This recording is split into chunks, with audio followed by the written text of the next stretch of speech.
Such Facebook Live, take 300. Nope. Take 301 because it's YouTube Live day. Oh, YouTube Live. All right. We live, baby. We live. Woo! Great to have you guys with us and looking for a big day today. We've got some cool things to talk about, and we've got a lot of questions that we'll try to answer. And we have the flamethrower right here. And I've seen a few of them coming out. Nato Gun Pro Deals sent us that, and we really do appreciate it. We're going to have some fun with it. Is it still Gun Pro Deals, or have they switched to their new name yet? I don't know. Maybe. What formerly Gun Pro Deals. I think it's Gun Zone Deals now. They had some whiny people that it kind of came a little close to. It was ridiculous. But anyway, really appreciate Nato Gun Pro Deals for sending this, and we're going to have some fun with it. Great to have Robbie Wheaton with us, 20 years, gunsmith, has wheatonarms.com. They make a ton of Glock aftermarket parts and accessories, and there's actually some P320 SIG parts coming. And 365. That's awesome. So we're going to talk a little bit about that in a minute as well. Sarah Mack is over on the computer monitoring questions and keeping us in line. So great to have you guys with us today. Typically, we do a Facebook Live every Tuesday, 1 o'clock Eastern Daylight Time or Standard Time or whatever, but Eastern Standard Time. Yeah, that. And we do that, but once a month, we switch it over to YouTube. Woo-hoo. So great to have you guys here. We have been having a lot of fun doing this for a while. And so anyway, we've got some pretty cool things to talk about. I do want to first mention USCCA. They're sponsoring today's episodes. And USCCA, guys, United States Concealed Carry Association, if you don't have some kind of legal protection, and I'm telling you now is more vital than ever, you need some kind of legal protection as a firearm owner, whether you're at home or concealed carry. And you can use the link. We have a link down below in the description. It is an affiliate link, and we do appreciate USCCA for doing that. But I have been a member for 4 years, and everybody in our family, we just really believe in it. And that's not sponsored. I paid for that. I've been paying for it way before we started doing this. And there's some others out there. Check it out. I just want you guys to make sure that you're protected when it comes to your legal protection. Robbie has been an expert witness in a number of cases with shooting involved, and he can tell you right now that you think it's clear and cut, but it isn't a lot of times. No. So you need to have that friend there to be able that knows what the crap to do. And so USCCA, to me, Tim Schmidt over there, they're putting together an incredible program, and it's very reasonable. I think it starts out at less than $30 a month for the basic, and then you can go up. We have the Platinum Plus Pro, whatever. I got the top because with my position is no playing around, but we're just great to have them join us today. So even their website's a great asset and a great tool. You know, if you've got questions about what you can carry, how you can carry in certain states, you can look things up on their website. Right. It's a tremendous tool. Well, you know, it's funny. I get a lot of phone calls from friends that are traveling, and they said, what about this? What about this? I go, USCCA, USCCA. Right. Go there. Yep. You can get a reciprocity map. It's really neat. You can look through it. I mean, they send you a really nice magazine. That's right. And there's a lot of resources there on top of just protecting your firearm rights. So a very big plus. I think they even have an expo every year. And that's one thing we need to do. I haven't been yet because of COVID-19, but you know, anyway, so we got a big day planned. We're going to talk for a few minutes, and then we're going to, start with some answering of questions, etc. One thing I will mention is that we do have our Team Such limited edition, Don't Tread on Me, vinyl patches and stickers at suchgear.com. And these are starting to get really low. So if you're wanting something, these are just limited edition. We only made 500. We've sold a load of them. And so anyway, those are just available if you want to support the Such craziness. All right. One thing we're going to talk about, because I think this is a very important subject, and it's something that actually is coming to my Sensible Prepper channel. This is a video that we're getting ready to release, and it's about building a security team. And guys, it's crazy that we have to really get into this on a serious level, but we need to protect our towns, our blocks, wherever we live, from, some of the craziness that's going on. Here's the thing. The First Amendment says we have the right for peaceful assembly. And when you go beyond that, you don't have a right to raise total hell. You don't have a right to riot. You don't have a right to tear down monuments. Those are not guaranteed rights by the Constitution. And so, we need to protect ourselves and our families. And, it's really something that we need to do. So one of the big things, though, that I came across recently, it was really funny because I haven't really even thought about it for a while, is neighborhood watch. Mm-hmm. Just a neighborhood, simple neighborhood watch. They're all over the country. We have Crime Stoppers here in our area in Greenville. And I'll tell you, I popped up the map because they have a crime map. Dude, that will open your eyes. It was like loaded with different, whether it was assault and battery, whether it was robbery, whether it was just theft. There's a lot of things that were on there. Lots of property crimes. Yeah. And you don't even know it because most of it's not reported. Mm-hmm. And whoever's texting me right now, don't you know I'm doing some kind of live event? Somebody's like, meh. But guys, we need to think about it. Now, I'm going to recommend somebody. I'm going to give a shout out to Tibrosaurus Rex Reviews. Many of you know Rex. He is vet. He does a lot of long range stuff. And I've always been very impressed with him. In fact, he was coming before COVID-19. He was coming into our area to teach a class, and I was just going to sign up and show up because I really like this guy. But he lives out in South Dakota in the western part, and their town was actually visited by these protesters. And I'm not talking about that. We're talking about a bunch of bull. These 2 buses blacked out showed up. The great thing about a small town is they have a huge network, and they were able to gather few hundred people. Mm-hmm. A lot of these guys were bikers, and that's an asset, guys. But these guys stood up for freedom, and they allowed the demonstrations to go on. They marched, they did what they did, which is fine. Peaceful demonstration. Yes, and that's fine. Right. But when it comes to, all the rioting and the looting and the burning, they put a stop to it, and they had to really work to keep it down. But go to his channel, Tibrosaurus Rex, and check it out. I'm going to try to get a link. I didn't let Sarah McKenzie know ahead of time, but, try to get a link and, just see what he's talking about. It is really excellent. Here's the problem. Like we live in Greenville, South Carolina area. And for us, there are people that are moving into this area like crazy. Mm-hmm. They're escaping some of these states with the high taxes or, the laws that are getting ridiculous. And they're coming into our area. That's like one of the top 5 or top 10 fastest growing cities in the country. Yeah, we have a very transitional population. It's people pouring in, which is not a bad thing necessarily, as long as they don't bring their liberal political views into our town. But the big thing is, guys, is you don't know the people that are around you. That's right. We lived in a small town in Brevard, North Carolina, and everybody knew each other. They all grew up with each other. Most of them had been from from elementary school all the way up. A lot of them had graduated college and come back because it's just a very beautiful area. And because of that, everyone knew everyone. Here, we don't know each other.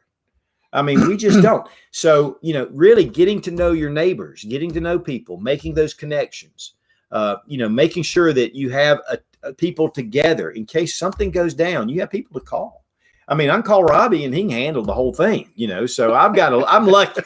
I'm lucky there. But no, seriously, having a group of people, we have where we live. My mom and dad live next door. My son lives 2 houses, just a house over, and he has his roommates. They have their friends. We're all a bunch of conservative, gun-toting guys down here.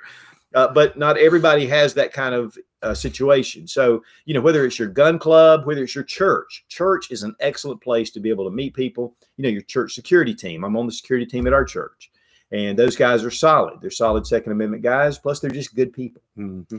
So, guys, think about ways. In fact, again, the video is coming up. In fact, it's processing now. It should be on Sensible Prepper. And if you haven't checked out Sensible Prepper, that's my B channel. It has a whole life of its own over there.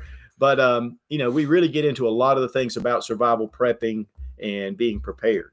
And so guys, you need to start thinking about who has your back, who can you help if they are in need.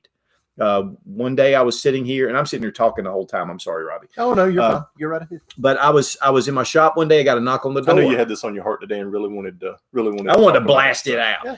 I had a knock on the door. It was actually a guy that was a former law enforcement. He's now in another over the hospital system here in Greenville, and a security system. And he came up and he said, "Hey man," he goes, "I knew you lived over here." He says, "I just live across the way." He goes, "We had some people messing around our house. We got a surveillance camera. They were trying to break into cars and doing things." And so, he came over and said, "Hey, I'm over here, and there's a deputy that lives next door to me that knows you and loves what you're doing." And he said, "If you need anything, let us know." And that's the kind of stuff that we need to be open to, is being able. And I think that's where the neighborhood watch thing comes That's right. in. Yep. Because, you can watch out for one another. Yeah. Yep. And you can report crime. You can do things. Or you can do like Robbie, and he catches somebody trying to steal his trailer, and he beats the crap out of him right there in his front yard. Social justice warrior. With his flip-flops on, or his bedroom shoes. So, guys, again, I don't want to get into all of it, but you can go over and watch the video. But I think it's really something important. But also go by Tibrosaurus Rex, and check out his channel. Or you can put Rex Reviews, and it'll come up as well. So that's one of the big things right now, because, guys, we have the Second Amendment for this very reason. This is the very reason, is to protect yourself, your family, and your property. I know that the media right now is telling us that, it doesn't matter if they burn down the Target because they have insurance. Here's the problem. Target's not going to rebuild there. And so if you have businesses and things around you that you want to protect, which you should, because it's people's personal property, it's the right thing to do, then, get involved. Now, I'm not talking about going out on the lam and going crazy, but I'm talking about thing doing you got to ask yourself, if you had a business in an area and your business was burned down because of rioting and looting and all of this, would you rebuild there? No, because I wouldn't be protected. You're right. You're right. Yep. And, the thing is we need to watch their back. So that is our kind of our theme today. We're going to be talking about other things as well. But if you have some questions, go ahead and get them ready. We'll start to answer them and give you guys a chance. All right. We got some. Sarah Matt. Jeffrey asked, 69 Combat Smith & Wesson or the Ruger Alaskan? Your Ruger is going to be a tougher firearm. I mean, but the Smith & Wesson is going to be a little bit more refined, wouldn't you say? Maybe. It depends. I mean, the Ruger Alaskan's a nice pistol. I really like those. Yeah. Really like them. Just a good solid. Yep. And you can really work up some hot loads in those things without worrying about That's right. That's exactly right. For me, I'd probably go with the Ruger just because of the added strength with the firearm. Right. But I'm a big fan of Smith & Wesson revolvers, so I don't want to discount it. I think either one would be great. Yeah, the Smiths are easier to work on, internally, if you're doing internal work on them, the Smiths are a lot easier to work on than the Rugers, a lot less complicated. Right. So, if you're a perpetual tinkerer, you may want to go with the Smith. The Smith may be easier to work, maybe easier for you than the Ruger. But if you're looking for a more robust firearm, I would probably consider the Ruger. All right. Damien asked, have you guys ever rattle can spray painted your ARs or rifles? Yes. Yes, and that's I actually used to rattle can a lot of them before I started doing Cerakote and stuff, and it really gives you the opportunity to play with a lot of different patterns and a lot of different stencils, natural stencils with leaves and things like that, pine needles, pine straw. You can play with a lot of different stencil patterns with the with rattle can spray paint, and if you don't like it, a little bit of paint thinner and just wipe it off and start over. It's like that's right. It's like an Etch-a-Sketch for big kids. Yeah, it's fun, and it takes away that black look, especially if you're using it, for whatever you might be using it for. But yeah, that's a big one. I'll tell you, Dimitri at Primary Arms, and you ought to go by his Instagram. He does a lot of really cool rattle can camouflage patterns, Dude, and his patterns that he does, they will literally make a firearm disappear. Yeah. I mean, you're sitting there looking at the picture and you're like, where's the gun at? Yeah. Is there, there's one there because, he said it. But That's what he only posts, he always posts a picture of the camouflage jobs that he does and stuff. And you're like, where's it at? So it's kind of like a Where's Waldo puzzle. Every time he posts one, you're like looking at it, trying to figure out where it's at. So. Yeah, he does a great job. But yeah, there are some really cool things out there. I think he even has templates and things that you can use. A lot of the stencils and stuff for sure. Why are we not doing super chats anymore? Because it's annoying. I'm gonna tell you, we did one, on the Sensible Prepper, and we every penny we raised, we put it toward Meals on Wheels.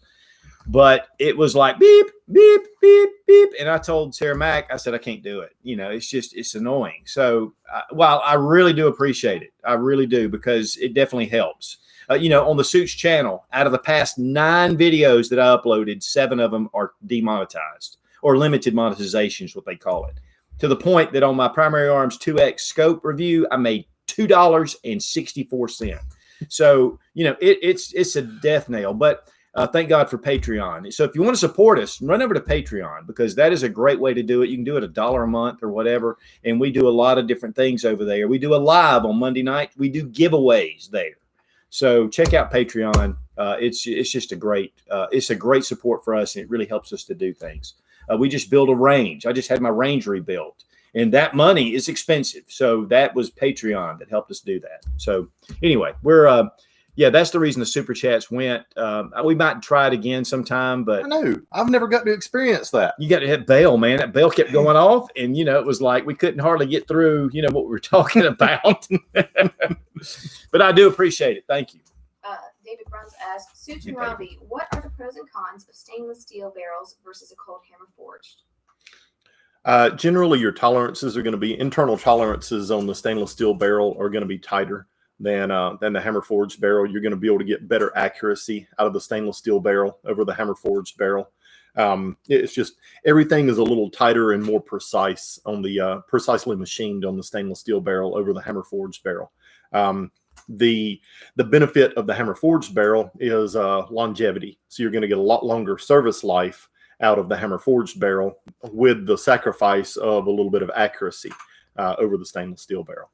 But the even chrome moly will last more than your stainless steel. Yes. Your stainless steel will, but I mean, you're still going to get plenty of service out of it. But if you're a big shooter, you shoot a lot of rounds, you'll end up switching that. 5.56, you're probably looking at less than 10,000 rounds on a stainless steel barrel. Wow. Where hammer forged, chrome lined hammer forged barrel, you're looking at around 20,000. So wow. it's about double the service life with a hammer forged barrel. But if you're wanting to shoot bug hole groups, or prairie dogs at 400, 500, 600 yards, that half-inch group gun is going to be a lot easier to shoot in wind and stuff and be able to make good wind calls than an 1.25 inch, 1.5 gun. Well, in a gun like that, you're not necessarily going to go out and blast a bunch of rounds through it anyway. Right. So right. It'll probably last you your lifetime. Why do you not do any negative reviews? Because if it's negative, I send it back. I had one of the Mossberg MC1s or whatever, 9mm, and we couldn't get it to do anything. I mean, it was just a mess. And so I just sent it back. Here's the thing about a negative review, and I want you to understand this. Number one, it's a sample of one. It is a sample of one. It's just like Tim at Military Arms. He got a hold of the 365. He had 3 of them. He had all kind of problems. Me, I got a P365 early on. We've shot 3,000 rounds without one malfunction. So here's the thing, guys. If you don't see it on my channel, it's a negative. It was something. I mean, not every time, because sometimes I don't get every gun that's out there. Right. But if you don't, I don't do it, because here's the other part. If it's a problem, then if I'm going to do a negative review, I've got to get into all the details of why it's a negative review. It's a lot of extra work to actually do a negative review, because you have to go through and figure out what's wrong with it, why it's doing what it's doing, what failed, why it failed, and really be able to post a really detailed, in-depth review about the positives and then the negatives for that firearm. So you've got your regular review that's going to have the positives, but then you've got basically an entirely separate review that just focuses on the negatives or the issues that you were having with that particular firearm. Let's take an example right here, the Taurus G3C. We're getting ready. This review is coming right up on the Suits channel. A lot of people are bad on Taurus. I have had my issues with Taurus in the past, but Robbie and I both agree that Taurus has taken a whole change. And I have been very impressed with starting out with the G2C, the TX22, the G3, the G3C. I took this out to the range yesterday. I shot 400 rounds through it. It just hummed, and it's just a nice little gun. It's a budget gun, though, and to compare this to the Glock 19 would do this gun disservice, because this is a 250, 275 gun compared to 450. And here's another thing, guys. You got a lot of people out there that are doing these, well, I don't really like the way this does this because of this. I don't really like the SIG P226 because it has a really high bore axis. And an 83-pound trigger. But my gosh, that is one of the most popular firearms out there now. And they've done some improvements over them, and I like them now better than I did. But the Navy SEALs use those for a long time. A lot of Special Forces units used them. They are an excellent gun. Just because I don't like something about it and want to get my picky, whiny, whatever about it, that's not what my channel's about. Well, at that point, it's not an objective review anymore. You're just going through and stating your personal preferences. There's a lot of guns that have a lot of features that I like and a lot of guns that have features that I don't like. But to sit there and do a review and talk about, the things that I like and the things that I don't like, at that point, I'm starting to get into a very objective review or a very unobjective review instead of an objective It's an editorial. That's right. It is not a report. And for me, be like watching CNN. Yeah. No kidding. But this is just the way I like to do things. And two, I am a guy that's glass half full. Now, I will say this. If I have problems, I'll tell it. Because here's the thing. If I say, oh, the G3C is excellent, this is a great gun, you need it, and I'm having problems with it at the range, but yet I don't disclose that, that is morally wrong. That's and right. It's not who I am. And anybody knows me knows that. Yep. I'll tell you. If something's wrong with this gun, if it's having malfunctions, I'm going to tell you, because here's the problem. Somebody's going to buy this gun. And I get it all the time. Mm-hmm. In fact, I was at a big law enforcement shoot this past weekend. And some of those deputies, one of them came over and said, hey, I bought the so-and-so because of your review. Thank you. That's a great gun. I'm not going to try to sugarcoat something. But here's the thing. For what you're getting for this pistol, it's a great gun. And it's got a lifetime warranty on it. Yes, Taurus has had some issues in the past. But it's one of the things that I do get a lot, because people go, why don't you do a negative review? That's because I don't want to do it. I've got too many guns lined up. I've got so many guns lined up to do reviews on right now that when I get one that's negative and having problems, I'm like, box it up, send it back. Mm-hmm. I don't want it. Or my favorite, the phone call that I'll get and someone will say, so what do you really think about that gun? Yeah. One of my best friends called me one time right after I'd done a review, and he said, okay, I watched your review. It was really good, but what do you really think about it? I said, you know what I thought about it. I said it on video. Now, I had the Kimber Solo. Got that gun, and I'd heard that it had problems. I heard that it really needed to shoot 124 grain jacketed hollow points or above. So I took it apart. When I put it back together, I didn't put the spring in the right place for the slide release. Didn't know it. I just did it because I wasn't reading the instructions. Go down there. I couldn't. Every shot, just wham, it'd stay open. Every shot, wham, stay open. I was so angry. And I was like, I am so mad. I went out and purchased that gun. By the time I bought all the self-defense ammo, I'd spent $900 out of my own money, just spent it. Went up. I was looking for information to send this thing back. I was so angry. I look on there, it says, warning, be sure you get this spring in the correct place. I was like, duh. So I fixed it, went down. Everything I shot, 115 grain, it didn't matter what it was. It fed every bit of it. I showed it on video, even did another video saying this is an ammo test that I'm doing. I'm sorry. I just get real passionate about it, because here's the thing, guys. What you see is what happens. Yep. Right now we have a rifle right now that Robbie and I took and tested. Mm-hmm. We couldn't hit a plate. The rounds were going everywhere. You know what I did? Packed it up, yep. Send it back. 18 by 24 inch target, and we couldn't put 5 rounds on it with a scope. Yep. With a scope. Yeah, with a scope. Yep. Not even iron sights. So here's the thing, guys. If I say it, because here's the real problem. Let's say I get a gun. Let's say Tara sent me this because it's an early release. I know Sarah Mack's over there going, we got a lot of questions. Hurry up. This was an early release, and so that's the only way I could get it. If this gun doesn't work, I don't want it. I want to send it back to her. I don't want this thing. So, but here's the thing. And now I don't even know what I was saying because I started thinking about Sarah Mack. So he was, so I'm like psychotic or psychic or something like that. I got ESPN. Uh-oh. But I think where he was going with that was he has a moral obligation to show you guys and tell you guys the honest, his honest review about this gun.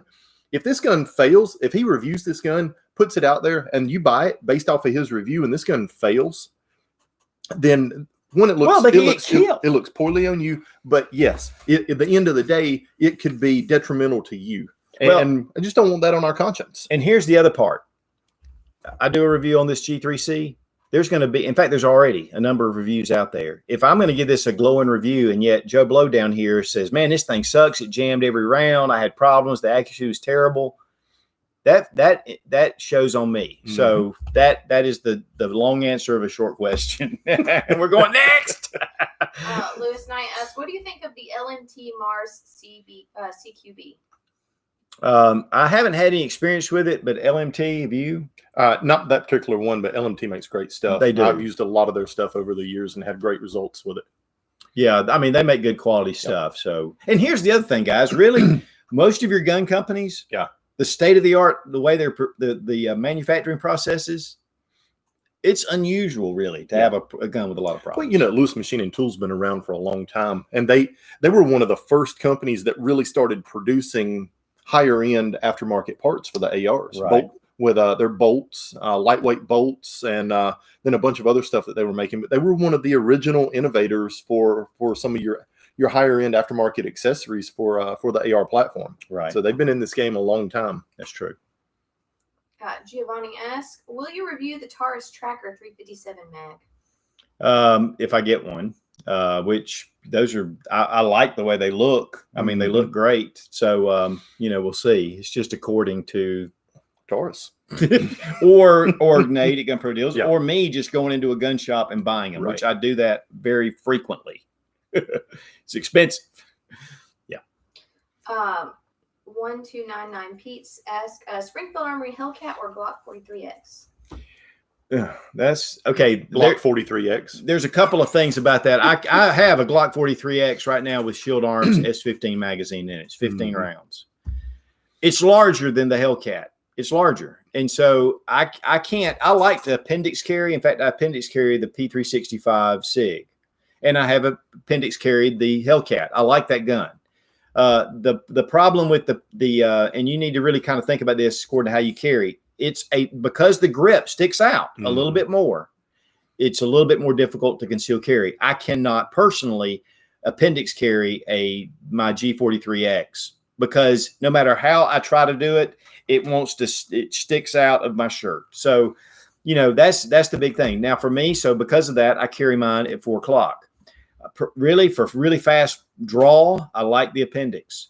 So it's just according to what I'm doing. But that is to me the difference. Well, and I would say if I was really going to sit down and choose between those two, I mean, I've shot them both a lot, and I know which one I personally prefer because I have spent a lot of time with both of those guns. Go to a range, one of your indoor ranges, and shoot both of those guns and really get a feel for both of them before you make a decision just based on a counter purchase with which one feels the best in your hand. Get a little bit of time behind both guns shooting it and see which one really fits you the best after you get a little trigger time with them. It's like I have a good friend that borrowed my P365. He was looking to buy one. So I loaned him mine. And, it really allowed him to decide what he wanted. Mm-hmm. And he ended up with a long slide. Yep. But, yeah. KY Prepper 1971 asks, Robbie and Don, preference between a Rock Island Armory Rock Ultra 45 ACP or a Canic TP9SF Elite, and why? Oh, man. Well, for one thing, those are completely different platforms. To me, if you really want to go with 45, Rock Island Armory sells some really solid firearms for the price. I mean, they do, and I have a number of them. But it kind of depends on what you're wanting to do with it. If you're just looking for a 45, a nice range gun, something that you can shoot a lot, you're probably not going to be concealed carrying it just because of the weight of the gun. The 1911 is a great choice. If you're looking more toward like maybe competitive shooting or maybe even carrying the gun some, then I would consider the Canic.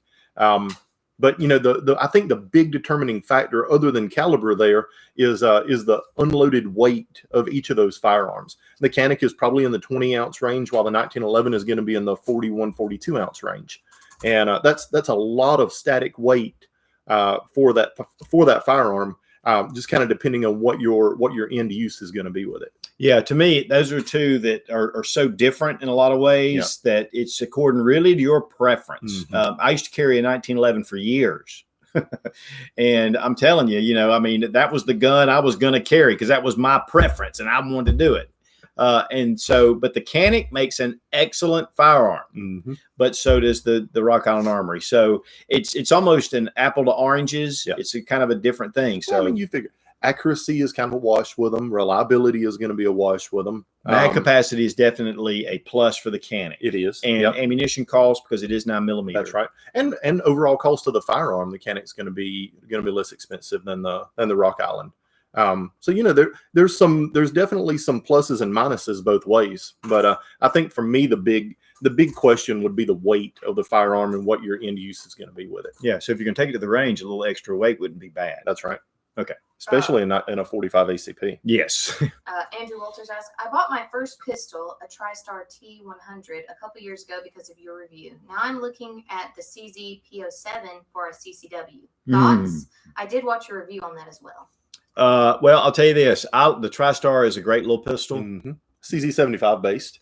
Yes. Yep. But if I had a choice between the two, there's no choice. CZ75, any of the CZ75s. Yeah. And he's looking at the P, what do you say, P07 or P09 for the carry? P07. Yeah. Yeah. P07. Well, that's a double single. Well, it's a polymer frame, which you're going to get lighter weight. That's right. But CZ guys, and Robbie and I agree on this one. We are huge CZ fans. Absolutely. I like the TriStar, no doubt. But if I had my choice, so it's a CZ clone. Yeah, so, but it's a clone, and I really love CZ. Their quality is just on par. Yeah, I think you'd be really happy with the P07 as a carry gun. Rich KNGF Service Dog asked, "Who does the camo?" Missed his name. That's go to if you have an Instagram account, go to Primary Arms. Primary Arms is Dimitri at Primary Arms, who does all the ACSS reticles. He's the one that designs the reticles. The guy is a freaking genius. I love him. He and I talk on the phone forever, and he's just a great guy. He's so full of knowledge. But he is the one that does these camo patterns, and they are like Waldo, looking for Waldo, and it's hard to find. So check out Dimitri at, and I think he probably, I don't know, their Facebook page may be linked to Primary Arms website, but the Instagram account, it's phenomenal what he does. Does Primary Arms sell the stencils that he uses? I think so. Okay. Bill Van Ram asked, what is your opinion on using 9mm NATO ammunition? NATO ammunition. It's always on sale by the stores around me. Just as long as it's good quality, you're good. I mean, 9mm NATO is really just 9mm parabellum, 9mm Luger. It's 115 grain. It's just 115 grain full metal jacket, generally surplus ammo, brass case, boxer prime, so it's non-corrosive. Buy it, store it, shoot a lot of it. Yeah, it's very reasonable. Yep. So now listen, guys, if your questions aren't getting answered, they're not getting overlooked. Well, at least most of you. But there's a lot of questions, so Sarah Mac's trying to get through it. I just want to say that. So, you looking through? You want me to jump on something? I accidentally clicked something and went way down. Well, to tell you now, we've got something coming up. We've got the flamethrower coming up at any time. In fact, we're finishing up that hopefully this week. So this is going to be a lot of fun. We're going to do some fun things with it, and Robbie's had it here for a few days checking it out. So we're going to set some stuff on fire.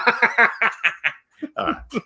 Corey Norton asked, Robbie, I know you make Glock 40 to 9mm. Do you make 9mm to 40 kits? We've got 40 caliber barrels for the G22 and G23 in production right now. They're probably about 5 weeks out for finishing up. But they don't increase they don't go from 9mm frames or slides to the 40. No. They're like the Glock 17, the Glock 19. The barrel diameter is smaller on the 9mm than it is on the 40 caliber. So the exit hole on the end of the slide is smaller as well. So you need to have the larger barrel diameter for a margin of safety with the 22 and the 23. So you wouldn't be able to reverse convert from a 40 caliber down to a 9mm or from a 9mm up to a 40 caliber. I'm sorry, for the Glock 17 and the Glock 19. And it's not popular enough to really put a full on. Yeah. While we're stopped, we're going to take just a minute. Let's talk about some of your new stuff coming out. A couple of new things that we're getting ready to release. One is our striker assemblies for the small frame Glocks. Stainless steel. All your 9mm and 40 calibers. We've got it. We'll have the full assemblies will be up on the website in the next couple of days. The strikers themselves are up on the website now. And then we've got our single spring Glock 43, 43X, and 48 guide rods. Stainless steel guide rod single spring that we're going to be releasing in the next couple of weeks as well. Very good. This is the final production sample that we've been doing some testing with, And we'll have these up on the website. Hopefully in about a week and a half to 10 business days, they'll be up. Very good. Very good. And a lot of other Glock parts. And check out, if you're looking for a comp for 9mm, they make the Q36 Space Comp. It is cool and it's short. And we have a review on the Suits channel. So also check that out. All right. And upcoming, and that's at WheatonArms.com. We've got threaded barrels for the SIG P320s, full size and compact, and threaded barrels for the P365 that we're getting ready to release as well. And you've been doing a lot of testing with those. We have for a lot of testing. American Patriot asks, where can I get Mountain House meals at a reasonable price? Since COVID, the prices have doubled. Yeah, and two, they're hard to find. Yeah, I don't really have a source that you can find those necessarily. In fact, I used to do something called survival boxes. I did a review on survival boxes, and he has two different things. He has tools, survival tools, and then he has one that has just food. And after I did the review, I just subscribed. In fact, he got in touch with me and said, "Why'd you subscribe? I would have sent you that." I said, No. I said, "I believe in this. I think it's great." And so for the past 2 or 3 years, I've been getting these survival boxes every month with food. And when all this crap broke out, we had a stack of food set aside. So I don't really know where, because I know it's just supply and demand right now. But guys, really, you need to be thinking, if you can pick up some extra food, you definitely need to be doing it.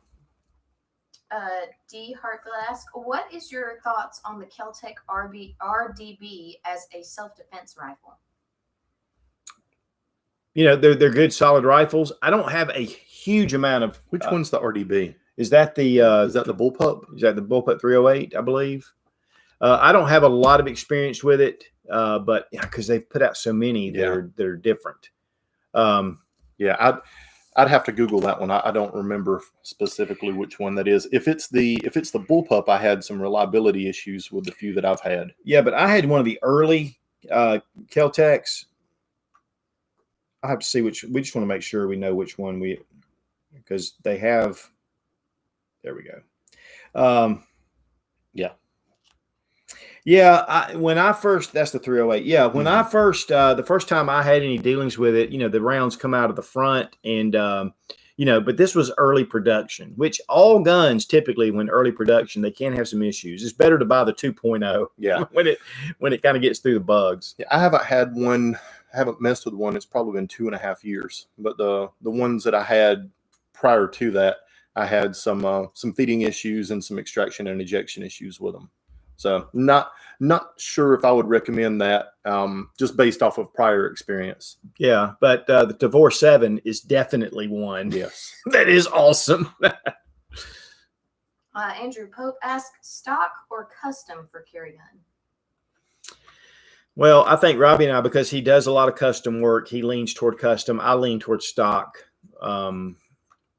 Mainly because, and he knows what he's doing, so it makes a big difference. But a lot of times, especially if you're tinkering with your gun, I have a buddy of mine who's an engineer, and he's always tinkering with stuff, and he has a lot of issues because he's tinkering. So, and he's probably watching right now. He's probably want to kick my butt. But I think that for me, I have put some things in. Sights are a big thing for me. Sights are a big thing. I think that's one of the best upgrades you can make on your handgun. But and stippling the grip, things like that.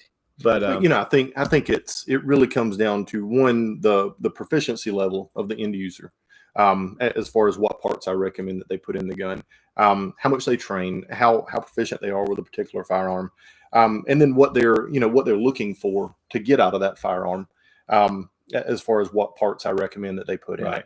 Well, like the striker, we have the recoil spring here. I mean, this can enhance your shooting ability. Absolutely. And so, those are things to consider. But one thing I will say is, if you do have any kind of custom work done on your firearm, is to really take it out to the range and put it through its paces. Yep. That's my biggest thing. Yeah. DZ Ren asked, hey guys, love the live stream. Got a question. Thanks. What would be a good firearm that would work well with both a husband and wife? I'm thinking 9mm handgun, probably Glock, but I am open to suggestions. Well, it's according to how much experience your wife has. One that we will probably both recommend is the Smith & Wesson EZ 9mm. Mm-hmm. It is a very easy firearm to load. The recoil spring is light, and so it's easy to load. It's a very simple firearm. And yet it's fun to shoot if you're not. I mean, if you're full size, it's still a fun gun to shoot.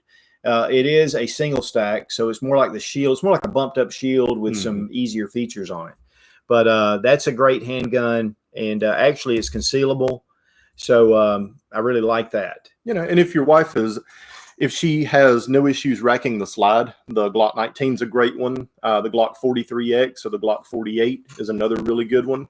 Or the SIG 938 is a good 9mm choice. And again, that one's an easier to rack slide, kind of like the Smith & Wesson EZ. Right. So I think those just really depending on how they fit in your hand, how they fit in her hand, what fits both of you all very well, what points and shoots well for you.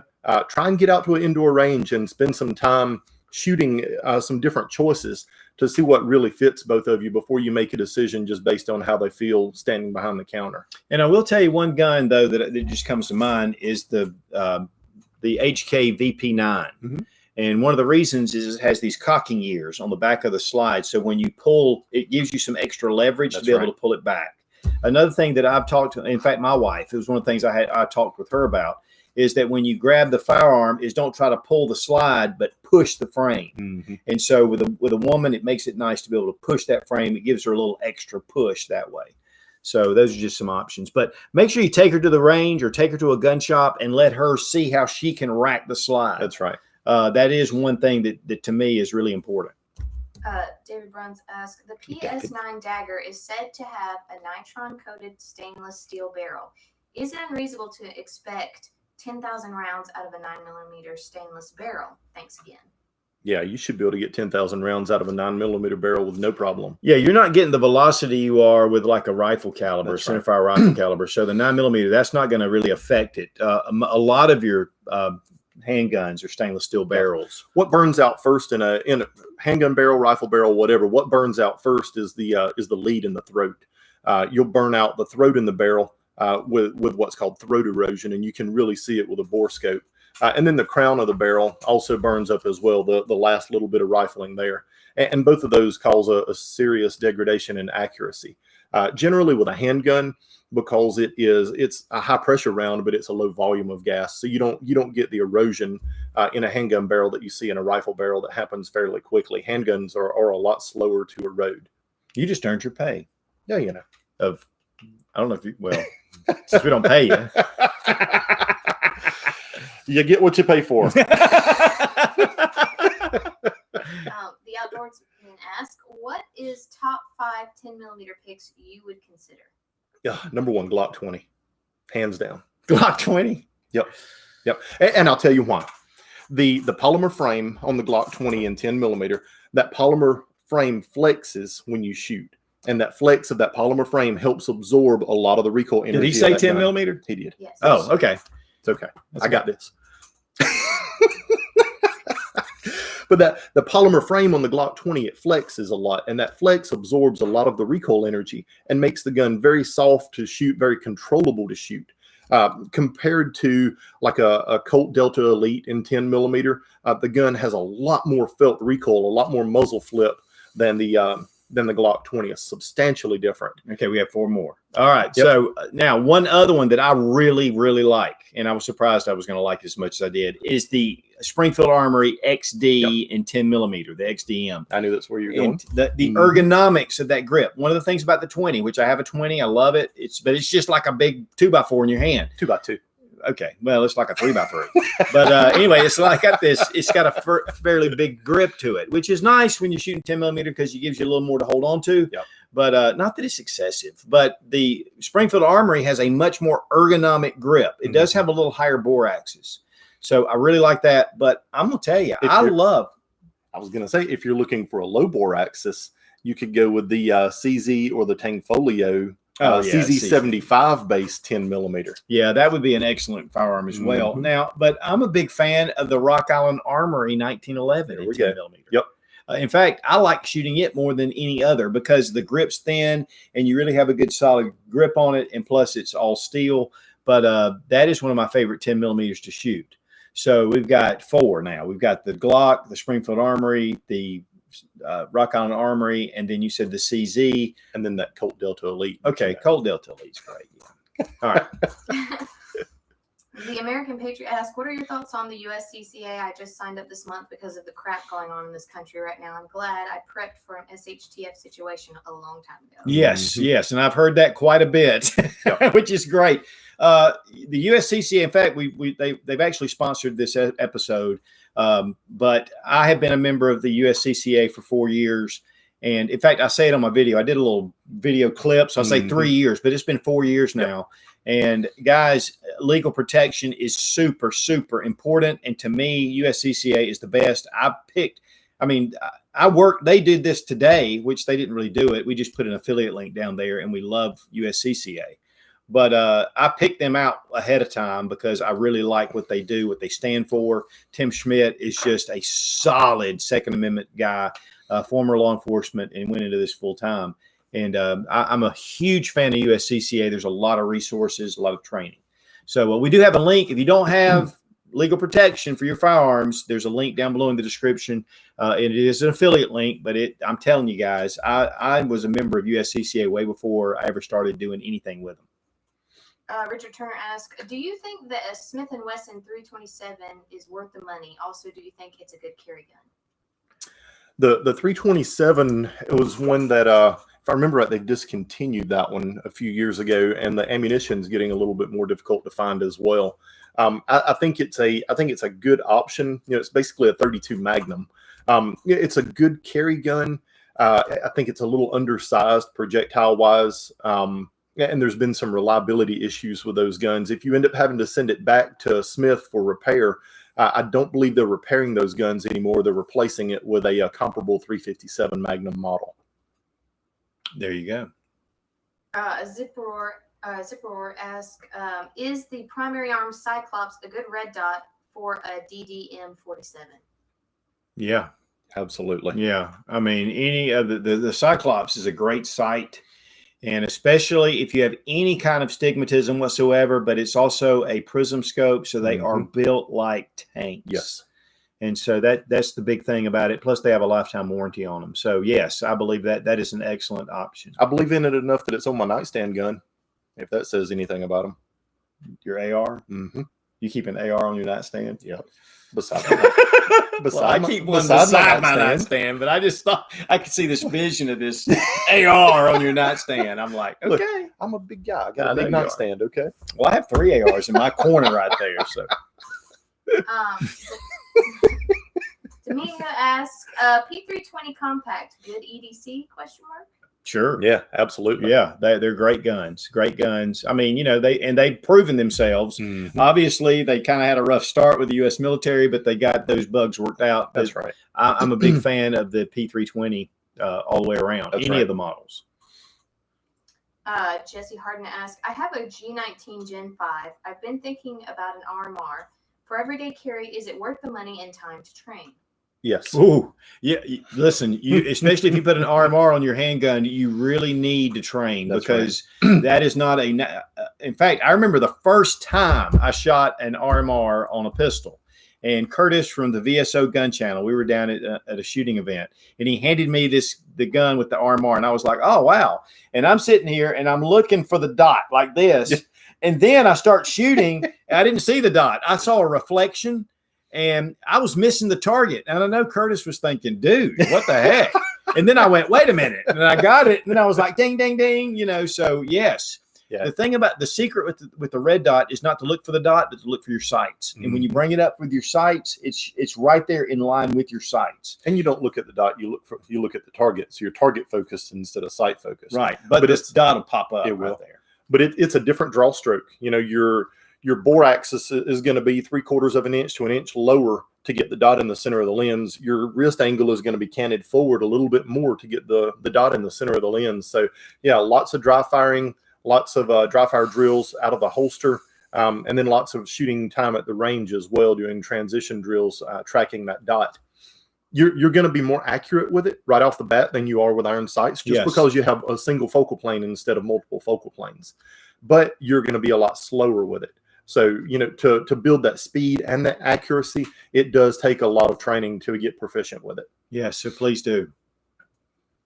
Rovan Brog asks, "Hey Such, do you think it's possible to get a 2011 style trigger in a modern striker fire pistol or close to it?" A 2011 style trigger. You want me to take that one? Yeah, I want you to take that one. So I love 2011s. I've got a bunch of them. Huge fan of them. The closest that I've been able to find to a 2011 style trigger in a striker fired gun is the Smith & Wesson M&Ps. Just because of the M&P, it actually uses a sear inside the gun, so that's separate from the trigger bar, where most of the other striker fired guns, the trigger bar is actually part of the sear mechanism with the gun. So with the M&P actually having a sear in there, and you can play with angles on the sear and stuff, it's pretty easy to get, a 1.5 pound trigger with a super short reset on the M&Ps. You sneeze and bam! Where that's really the only one, especially if you're looking for something that has a little bit of a wall instead of a rolling break. You can get a really light trigger in the Glocks and stuff, but you've always got that rolling break and a short reset. The M&P is really the only thing that's out there that you're going to be able to get a very similar feel in. You're getting a bonus now. Yeah. Rockford F-150 Bass I emailed these questions out earlier. "Wanting to buy a red dot for my AR. What's the difference in MOA? I don't understand it. Please help. Thanks." Small. Yeah. Go ahead. You go ahead. So MOA is the dot size in the reticle. So you see one that says 2.5 MOA. That is the size of the target that the dot covers at 100 yards. So a 2.5 MOA dot is going to cover up 2.5 inches of your target at 100 yards. A 7-minute dot or 7 MOA dot is going to cover up 7 inches of your target at 100 yards. Generally, what I found for rifles, you want to go with a smaller dot. Just because you're going to be using it at extended distances and you need to be able to take advantage of that pinpoint accuracy.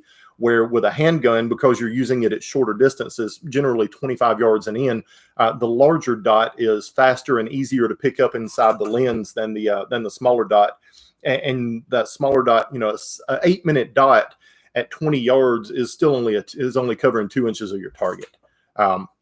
So you can play with your dot size. Handguns, larger dot. Rifles, smaller dot is a general rule of thumb. And try not to go over like 6.5 to 8 MOA. Yeah, because it really does get large on your screen. The one thing I've noticed, first time I got a RMR, it was a 1 MOA dot, and it was perfect on the AR. Yes. I mean, it was really excellent. But yeah, you're right. I agree with everything you said, so I don't need to rehash it. Rufus Rogers asked, "My Glock 44 is a jamming machine. Am I doing something wrong?" Well, here's the thing. It's so funny. I went down to Glock when they released that, and we shot. There was 5,000 rounds shot through one of them, and they just shot. They functioned. I got mine here. I had one malfunction, and it was the first magazine I loaded, and it just didn't kick the round all the way out. For me, I haven't had any other issues with the Glock 44 at all, but there have been people that have had issues. So for me, send that gun back to Glock and get them to do whatever they need to do to upgrade it, because obviously there were some that were having some problems. Yeah. And it could be ammunition dependent. I would try some CCI standard velocity or CCI mini mags in it. If you're still getting the jams with the CCI, it's definitely a gun issue. But I always try and use CCI as a gold standard for reliability and accuracy testing in 22 pistols and rifles. It's just consistent with the amount of powder that they have in them, and most guns tend to run very well with it. So use that for your test ammunition. If you're still having issues with it, yeah, definitely get in touch with Glock. Larry Sorth asked, "What do you think of the Wilson Combat 6.5 Creedmoor Super Sniper 22-inch barrel? I need to know before I buy it today." Yeah, I'm sure, because that's a chunk of change. So I was just talking to some guys at Wilson about those on Friday, and some of the work that they've put into those barrels to really get the accuracy out of them. There's been a lot of thought and a lot of process put into those barrels. They are exceptionally accurate. Pull the trigger on it. Don't hesitate one bit. You're not going to regret that purchase. Yeah, I mean, Wilson makes incredible firearms anyway, and they really put the R&D behind it. Well, I can't really talk about it, but Okay. they found some issues with the manufacturing process on some of their barrels, that they were able to change something very simple that shrunk the groups incredibly small. But But yeah, those are great barrels, premium barrels. MZ asks, any suggestions on a tactical holster for Glock 17 or 19? I'm a big fan of the G code. They're just great, especially tactical. But then if you're looking for for tactical stuff like level 2, level 3 retention, Safariland is really one of the best out there. It's not better than G code. G code has some really, and Safariland is excellent. I've used Safariland. Does G code make level 2, level 3 retention? Yep, they do, and they have a bunch of different ones, different shells you can use. But to me, when it comes to polymer or Kydex, they have injected molded Kydex, so everything is really professional. And they have their RTI system where you can, use the holster. You can clip it into a mount, and then you can take that off. You can put it on your vest. You can put it in different places. So I've been a huge fan of G code for a long time. I mean, there are a lot of other good holster systems out there, but to me, G code just kind of stands above. Safariland definitely is also an excellent one, and they've got a similar type system with the different little attachments where you can just clip your holster on and off and move it around. So now, and I'll tell you one too, if you're looking for a really solid, somebody that really knows what the heck they're doing, is US Grunt Gear. And Robert down there, he makes holsters, and he is a master class shooter in a lot of different disciplines. And if you ever watch any of his videos, especially on Instagram, he is actually a phenomenal shooter. I mean, and shoots all the time. And so he has a lot of thought about how he sets up his systems. So check out US Grunt Gear. Pedro Gonzalez asks, have you touched a DWX Compact Impressions? DWX Compact. I've got nothing on that one. Nope. I have not had any experience with that. I told you, I got to upgrade that 2019. You do. You do. I do too. Woo. High Value Mail asks, do you think the ammo shortage will let up soon? Nope. Probably this time next year. I think, honestly, right now, I think that people are buying ammo as fast as they can, and there's a lot of good reasons for that. But number two, I think that once you see the election, you're going to see it go even crazier, because even if Trump wins, you're going to see a lot more rioting, I'm afraid. I mean, I just am. I'm afraid you're going to see a backlash. But the COVID-19 is still very prevalent, and then we've got all of those other issues going on inside of a lot of our cities. I mean, there's just a lot of reasons right now why people are buying ammo and stockpiling ammo and toilet paper. I mean, you take Atlanta right now. A lot of their police officers have just left. They'd like, screw this. We're not doing this. You're not doing. So it's like the wild, wild west in Mad Max is what somebody actually said. And it's true. I mean, it's ridiculous. But, if Trump does win, we're going to see that. If he doesn't win, then there's going to be a surge for the other side of that, So, still the same thing, though. Ammunition shortage either way. Ammunition shortage. So I'm really thinking it's going to be a while. Yeah. So, sometimes, though, here's the thing, guys. These companies are still making it. That's right. So if you can, keep your ear to the ground and watch, and you can pick up some different things. Get on some back order lists with some different companies that are still selling it. And still offering it. If you can get on a back order list, just get on a back order list, and when your number comes up, they get some in stock. Just go ahead and pick it up. Well, my local gun shop, which does my transfers, he drives down to another city and picks up ammunition directly from the manufacturer and brings it back, and that's the way he gets his ammo. Otherwise, he said, and he keeps a good stock of ammo. So it's out there. It's out there. You just got to find it. And sometimes, like Aim Surplus or Classic Firearms or Gun, they'll throw up, hey, we got this ammunition, come in. It doesn't last long, but you can grab it. And guys, don't complain too much about the money wise, because here's the thing. The ammunition companies work out these huge deals, like with PSA. That's a great source. PSA, they work these huge deals out with them to get them to buy volume. But they don't need that volume now because everybody's buying. So it's harder for them to get the better deals. That's right. So I've seen a lot of people going, oh, they're just price gouging. No, they're not. They have a certain margin they work from, and that's just the price they're getting it. They've tried to be very open about it. But, Cheaper Than Dirt kind of ruined it for everybody when they did their mag craziness. But guys, here's the thing: if ammunition is hard to get, it's at a premium. It's just at a premium. That's right. And it's not their price. It's supply and demand. So quit trying to be a socialist and, well, we all need to have the same amount. We need to have the, stop that crap. Just, you know what? If it's high, if you don't like it, don't buy it. Just don't buy it. But I get it on my Facebook. These people, and I'm like, do you not understand economics? Because there is something where it's not necessarily price gouging. There's a lot of other factors that go into that.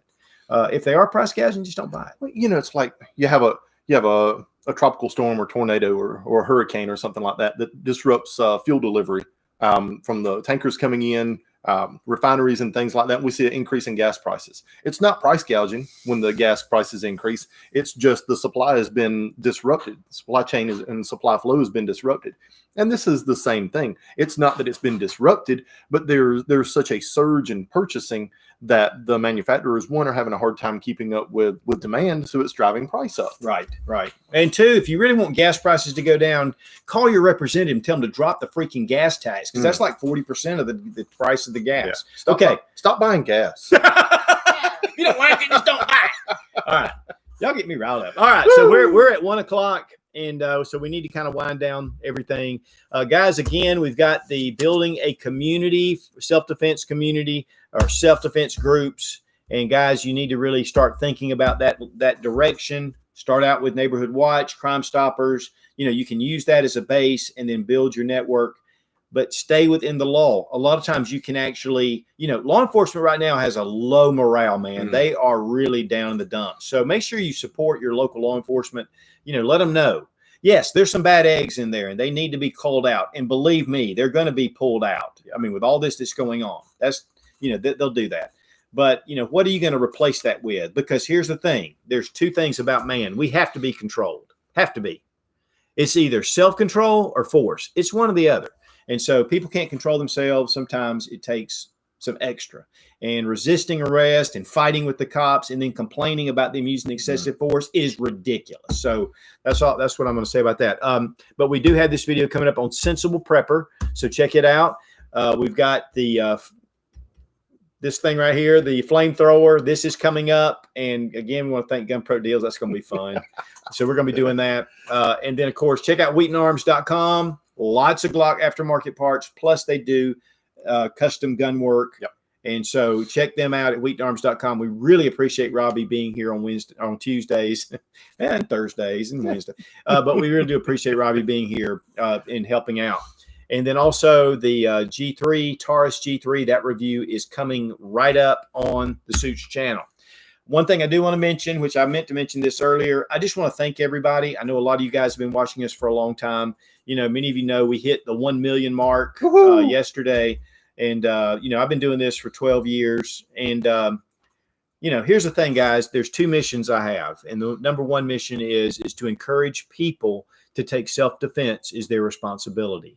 And if you're watching this, you've taken self-defense as your responsibility, and that's important. But number two is on the prepping side, on the Sensible Prepper side, is don't be scared, be prepared. Guys, you need to have some food put back. You need to have toilet paper put back. You need to have some supplies because disruption in the system, we have a very fragile distribution system, and it can be interrupted at any time. So, guys, please just do yourself a favor and your family and put back some food and some water and some things. The basic essence of survival, because here's the thing. You got a lot of guns. You have a lot of ammo. Don't become a taker. You're not any better than some of these groups that are rioting and looting then. Be the solution. And if you don't have food and water put back, you're going to be part of the problem. And then you're vulnerable to whatever force comes in that offers food. So just keep those things in mind. But we love it. We appreciate you guys. Lots of questions. Listen, if we didn't get to your questions, it wasn't intentional. We just have, especially on YouTube, even on Facebook, sometimes we don't have enough. But we do this every Tuesday from 12 to 1 Eastern Daylight Time or Eastern Standard Time, whatever time part of the year it is. And Robbie's with us and Sarah Mac's with us. And we really do appreciate you guys jumping in. Again, if you don't have some kind of legal protection for yourself as a concealed carry holder or just as in home defense, you need some kind of legal protection. Check out USCCA. United States Concealed Carry Association. The link's down below in the description. Click on it. It does help support the Suits channel, which we definitely appreciate. And so, but whether you do that or another company, or whether you just go to USCCA and say, screw Suits, I'm going to do my own thing, that's fine. You won't get any better deal, and I don't care. I just want you to have legal protection. So with all that said, we're going to sign off. We do, again, really appreciate you guys being here. Be strong. Be of good courage. God bless America. Long live the Republic.